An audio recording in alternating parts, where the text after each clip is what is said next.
Pour moi, la radio libre, elle a apporté à l'audiovisuel et surtout aux auditeurs, je dirais, une libre parole, puisqu'elle était faite pour cela. Disons que c'est bien les citoyens, que c'est bien les gens qui l'ont construit. C'est eux qui l'ont voulu, c'est eux qui ont voulu que cette aventure existe.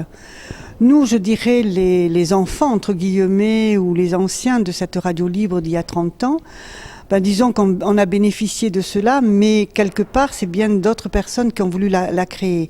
Alors la radio libre, c'était quoi? C'était toute une aventure. C'était pour certains une radio de politique, mais surtout pour des revendications. C'était pour d'autres montrer qu'ils aimaient d'autres musiques qu'ils ne pouvaient entendre.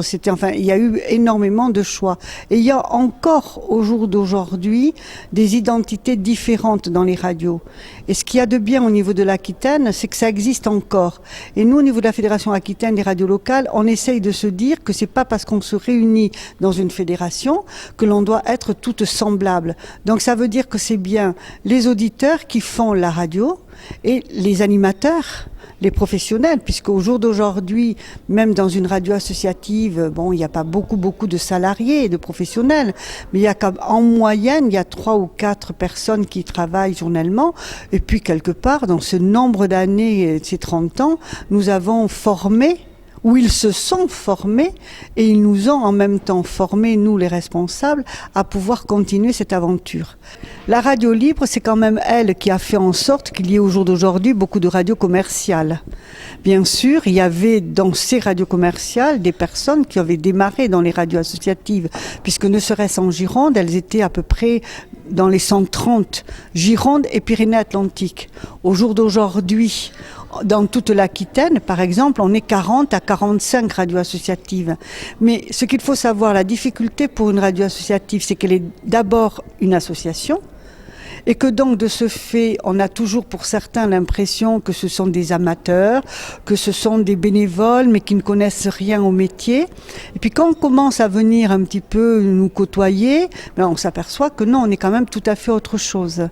Et c'est là où il y a une très grosse différence par rapport à la radio associative du début et du maintenant. Parce que nous, au niveau du CSA, on a la même chose, on a les mêmes obligations. Lorsqu'ils envoient des documents aux radios B, aux radios C, à toutes les autres catégories de radios que l'on dit communément les radios commerciales, la radio associative, elle reçoit les mêmes documents. Lorsqu'elle doit faire sa demande de fréquence au niveau du Conseil supérieur de l'audiovisuel, elle a son dossier à faire. C'est pas parce que pour la radio associative, elle sera rose et que pour la B, elle sera bleue et je ne sais pas quelle couleur pour les autres catégories, mais n'empêche que le dossier est à monter pareillement. Et qu'une radio associative, par exemple, pour donner un exemple, nous sommes dans l'obligation tous les ans de fournir un dossier, par exemple, financier, de trésorerie, avec un expert comptable. Ce sont des choses que l'on ne connaît pas. Mais nous sommes dans les obligations.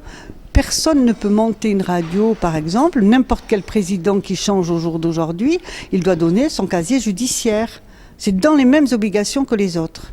Ça, je pense que de toute manière, même chez nous, on ne peut pas dire quand même, la radio libre ne peut pas faire n'importe quoi. Nous avons quand même des règles. Nous avons des règles, nous ne pouvons pas dire n'importe quoi à l'antenne. Si à un moment donné on le faisait, eh bien vraiment on serait rattrapé. On serait rattrapé par le CSA parce qu'il y aurait bien quelqu'un qui le dirait.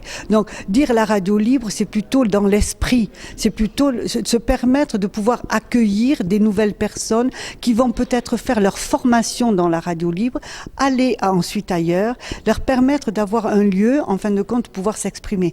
Combien de jeunes ont démarré par des émissions, ont dû donner des cheveux blancs comme certains l'ont fait pour moi aux présidents d'associations et aux responsables des associations et qui sont maintenant dans les télés, dans d'autres radios ou même des responsables associatifs ou militants. Donc voilà, je veux dire que la radio libre, elle a une certaine liberté de choisir ce qu'elle va dire, plus qu'un journaliste dans dans un journal ou à la télé où il faut qu'il y ait le rédacteur en chef ou autre qui lui permette de le faire. Combien de radios libres en Aquitaine? Disons que c'est à peu près dans les 40 et 45. Et en France, on est quand même 650 à déposer notre dossier au Fonds de soutien à l'expression radiophonique. Donc ça veut dire qu'il y en a au minimum 650, puisqu'elles elle dépose un dossier et que pour avoir droit à ce fonds de soutien, il faut qu'elle soit associative de catégorie A. Alors, elles ne sont pas vouées à disparaître parce qu'elles arrivent à monter des projets, parce qu'elles arrivent à mettre des choses en place, parce qu'elles sont inventives. La seule chose qui est toujours difficile, c'est en effet, comme vous le disiez tout à l'heure, c'est de prouver que l'on existe et qu'on réalise des choses. Il faut tout le temps qu'elle amène la preuve de ce qu'elle a fait. Il faut tout le temps, voilà, c'est ça qui est un petit peu des fois difficile. Et c'est pour cela que nous, on a voulu fêter les 30 ans de la radio associative dans ce lieu du Conseil régional d'Aquitaine, qui, j'espère, après ces 30 ans, vont aider les radios associatives d'Aquitaine. Alors, les radios associatives, lorsqu'il y a des élections, les radios associatives qui veulent faire intervenir les hommes politiques prennent des précautions importantes. C'est-à-dire qu'ils vont mettre un temps de parole exactement égal. Et même, moi j'en ai connu qui prenaient un huissier à une époque pour que justement on ne puisse pas le leur reprocher.